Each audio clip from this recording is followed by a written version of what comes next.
इयत्ता 9वी प्रकरण 4 गुणोत्तर प्रमाण अभ्यास 4.2 मधलं आपण 7वं गणित बघत आहोत। आपल्याला दिले पहिल्या कंसात x अधिक 3, दुसऱ्या कंसात x अधिक 11, x अधिक 3 x अधिक 11 बरोबर पहिल्या कंसात x वजा 2 x अधिक 1 दुसऱ्या कंसात। आपल्याला गुणोत्तर दिले, गुणोत्तर म्हणजे दोन संख्यांचा भागाकार, म्हणून आपण लिहिलं x अधिक 3 छेद x अधिक 11 बरोबर x वजा 3 x वजा 2 छेद x अधिक 1। आपण तिरकस गुणाकार करणार, म्हणून x अधिक 1 ने x अधिक 3 ला गुणलं, x अधिक 3 गुणिले x अधिक 1 दुसऱ्या कंसात, दोन कंसांमध्ये कुठलंही चिन्ह नाही तेव्हा ते गुणाकाराचं असतं बरोबर। पहिल्या कंसात x अधिक x वजा 2 दुसऱ्या कंसात x अधिक 11।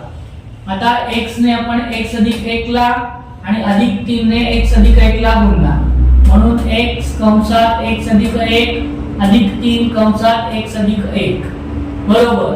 तसंच इकडे पण x ने आपण x अधिक 11 ने ला गुणणार आणि वजा 2 ने x अधिक 11 ला गुणणार, म्हणून x कंसात x अधिक 11 वजा 2 कंसात x अधिक 11। x गुणिले x x वर्ग x गुणिले 1 अधिक 1 x 1 आपण सहगुणक लिहित नाही म्हणून नुसतं x लिहिलेलं आहे।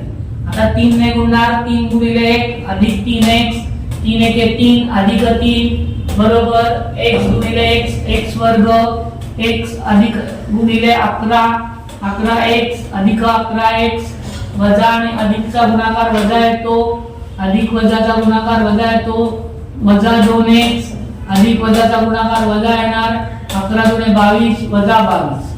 दोन्ही बाजूला x वर्ग आहे, डाव्या आणि उजव्या बाजूला त्यांची चिन्ह पण समान आहेत म्हणून आपण ते घालवले।